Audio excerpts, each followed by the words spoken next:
Global happenings today. We communicate, we analyze global news. Stay tuned. Hello, beautiful people. Welcome to Global Happiness Today YouTube channel.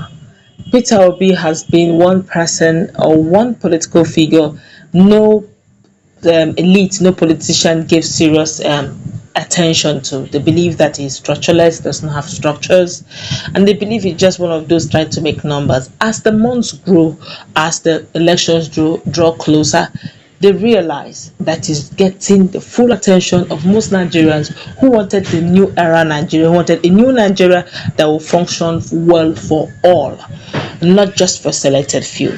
But right now, Peter Obi seems to be at the center stage of the attacks coming from both APC and the main opposition PDP. And in a moment, we're going to find out the nitty-gritties surrounding this. But before we go into the news proper, kindly subscribe to our channel by clicking on the right subscribe button beside it. You see bell notification icon, please go ahead, click on it to get notified as soon as we update our channel on YouTube. Well, when 2 weeks ago, Bola Tinubu and the Atiku Abubakar bumped into one another at the Abuja airport, greeting one another cheerfully, some of their ignorant supporters may have been very aghast. How come the men we are fighting for are smiling and sharing batters? The very ignorant supporters may have wondered, but certainly not the knowledgeable supporters who know the secret past deals between two of the most preeminent political wheeler dealers of their generation. That these two men share bonds within and outside the political arena is not in doubt. Their collaboration against them and in 2006-2007 presidential campaign of Atiku are historical recollections of their plots against President Olusegun Obasanjo. Your correspondent recollects the presence of officials and notable media handlers from the Lagos state government who were embedded in the Atiku traveling party during the 2006 and 2007 election season.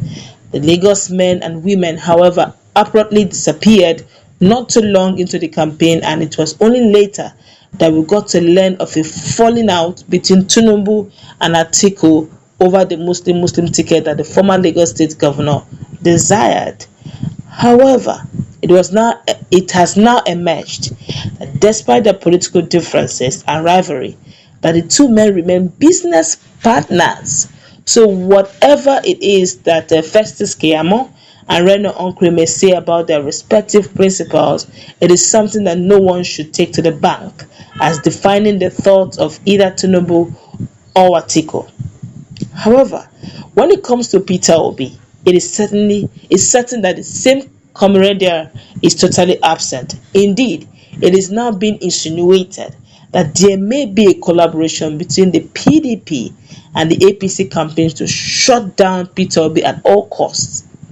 The insidious attacks against Peter Obi by the Atiku and Tinubu campaigns have been particularly revealing. Both campaigns seem to have taken a particular interest in assaulting the personality of Peter Obi.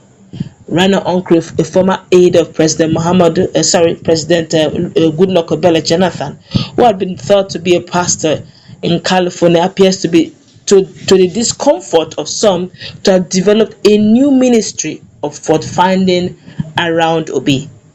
As in, people thought that he's a pastor in California, but he seemed to be getting a new ministry actually finding fault around Obi. While Rana Onkre shoots from the PDP corner, Chief Femi Fani Kayode, another man who has been apt to quote scripture to project his political beliefs, has also relentlessly attacked Obi on behalf of the Tinubu campaign. The reason for the relentless assault on Obi was apparent to the discerning and undiscerning earlier in the week. An opinion poll conducted by an independent body that appeared to be the most comprehensive poll of the intentions of voters put Obi ahead of Tinubu and Atiku among the rural population.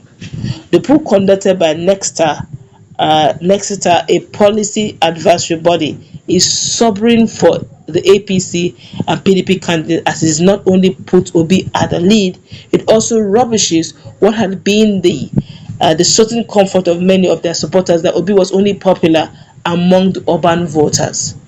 Some may also ask, if the rural voters are immune to the pains of economic deprivation and the security challenges that have bedeviled most of the things happening in the nation. Besides, the erosion of PDP base in the southeast and the south-south, Omokri and others in the Atiku camp, according to Nexita poll, will be seriously displeased to find out that Obi has also encroached into the north. Though the poll found Atiku as the preference for the majority of voters in the northeast and northwest, Obi, on the other hand, dominates the north central. The Tinubu campaign would also not be pleased to discover that southwest base of their man is also being penetrated by Obi, who is putting a strong second in the region. The pains of Tinubu campaign are not assuaged by the fact that the polls show that Atiku remains the favorite of Nigerian Muslims in the north. The inclination of the northern Muslims for one of their own is despite the adoption of the Muslim ticket by Tinubu. Tinubu may well see that the choice of the Muslim ticket as a costly error, given that it may not have won him any serious advantage as northern Muslims incline themselves towards their own, that's Atiku. Even more perniciously, Christians would have been peeved by his readiness to adopt the Muslim ticket for political expediencies. The dislocation of the political permutations of the established political actors in the PDP and APC by the obedient movement is not in doubt, or is no doubt a serious blow that may have led the two forces into the personal attacks that we now see directed against Obi. For your correspondent and many others who had followed the pastoral ministry of Omokri, seeing him huff and puff these days about Peter Obi is rather disconcerting. It is even worse seeing the equally vociferous as an angry, obedient reply Reno Onkro with past post of his endorsement of Peter Obi.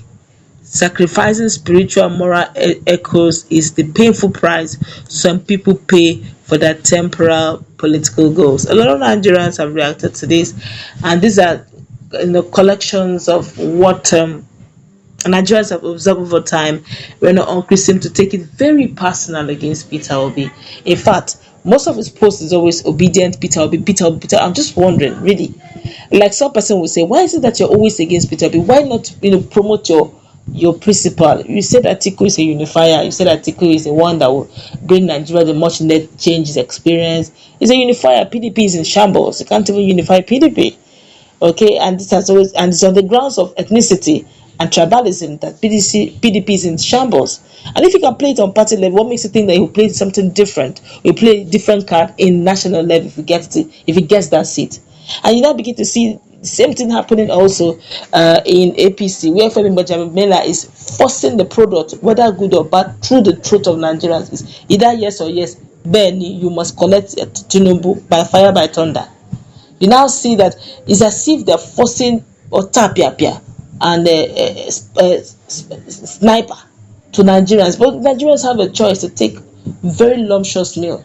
We have 3 options, or 4 or 5 as the case may be, but it's all left for Nigerians to decide. Now you've heard what they're saying, and it may even get worse as you get very closer to the election. Let's meet in that conversation. What's your take on the fact that Peter Obi may need more prayers and thick skin to withstand whatever thing they'll bring his way?